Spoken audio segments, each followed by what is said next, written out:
तुमच्या घरात जर 70 वर्षांपेक्षा जास्त वय असणारे सदस्य असतील तर तुम्हाला आयुष्यमान भारत पंतप्रधान जन आरोग्य योजनेबद्दल माहिती आहे का?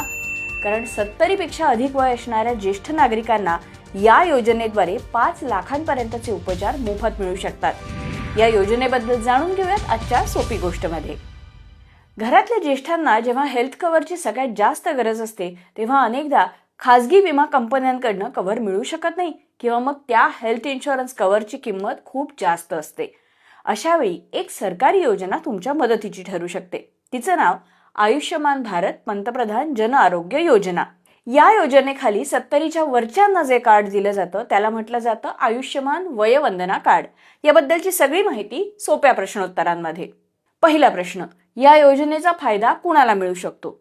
तर 70 वर्ष किंवा त्यापेक्षा अधिक वय असणाऱ्या ज्येष्ठ नागरिकांना याचा फायदा घेता येईल। पण या इन्शुरन्स कव्हरची एक अट आहे, कुटुंबातल्या लहान वयाच्या सदस्यांसोबत हे कव्हरेज वाटून घेता येणार नाही। मग यासाठी उत्पन्नाची काही अट आहे का? तर नाही, यासाठी उत्पन्नाची कोणतीही अट ठेवण्यात आलेली नाहीये। वयवंदना कार्ड वापरून विमा संरक्षण मिळवण्यासाठी उत्पन्नाची म्हणजे इन्कम सीलिंग ठेवण्यात आलेलं नाहीये। म्हणजे त्या ज्येष्ठ व्यक्तीची मिळकत कितीही असली किंवा अजिबात नसली तरी देखील त्यांना या योजनेचा फायदा घेता येऊ शकतो।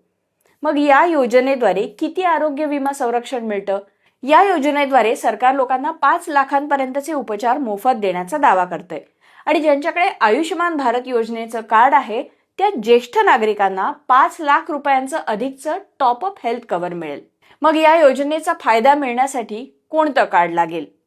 तर यासाठी ज्येष्ठ नागरिकांसाठीचं आयुष्यमान वयवंदना कार्ड देण्यात येतं। यासाठी करायचंय काय? तर आयुष्यमान भारत कार्ड चालणार नाहीये, तुम्हाला हे वेगळं कार्ड करण्यासाठी अर्ज करावा लागणार आहे। मग हे वयवंदना कार्ड तयार कसं करायचं, अर्ज कसा करायचा? तर यासाठी तुम्हाला पंतप्रधान जन आरोग्य पोर्टलवरती रजिस्टर करायला लागेल किंवा मग हेच काम तुम्ही आयुष्यमान ॲपद्वारे देखील करू शकता। या नोंदणीसाठी आधार क्रमांक वापरला जाईल आणि सोबतच कार्ड ॲक्टिवेट करण्यासाठी तुम्हाला ई-KYC करायला लागेल। तुमच्याकडे आयुष्यमान कार्ड असलं तरी देखील तुम्हाला पुन्हा ई-KYC करावी लागणारच आहे।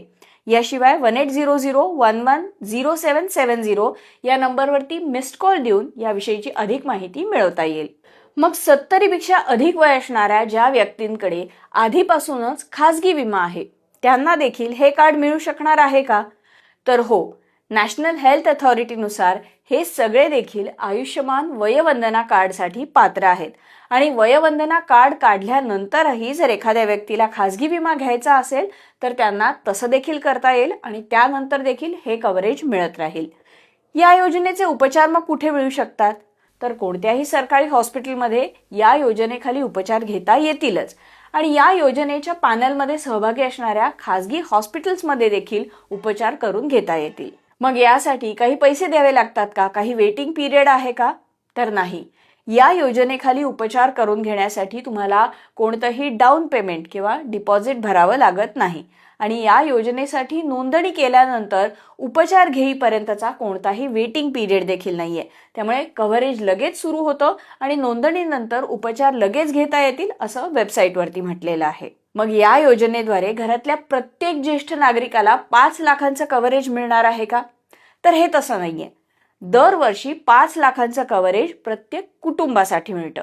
म्हणजे तुमच्या घरात 70च्या वरचे जर 2 जण असतील तर हे कव्हरेज दोघांसाठी विभागून किंवा दोघांसाठी मिळून वापरलं जाईल। यासाठी वेगळी नोंदणी करायची गरज नाहीये। ॲड मेंबरचा पर्याय वापरून तुम्ही तुमच्या लॉग इनमध्येच घरातल्या इतर सदस्यांची नावं जोडू शकता। समजा घरामध्ये 70च्या वरची एकच व्यक्ती असेल तर तिला 5 लाखांपर्यंतचे उपचार मोफत मिळतील। ही होती आजची सोपी गोष्ट। कशी वाटली जरूर सांगा आणि फायद्याची वाटली असेल तर इतरांसोबत शेअर करायला विसरू नका।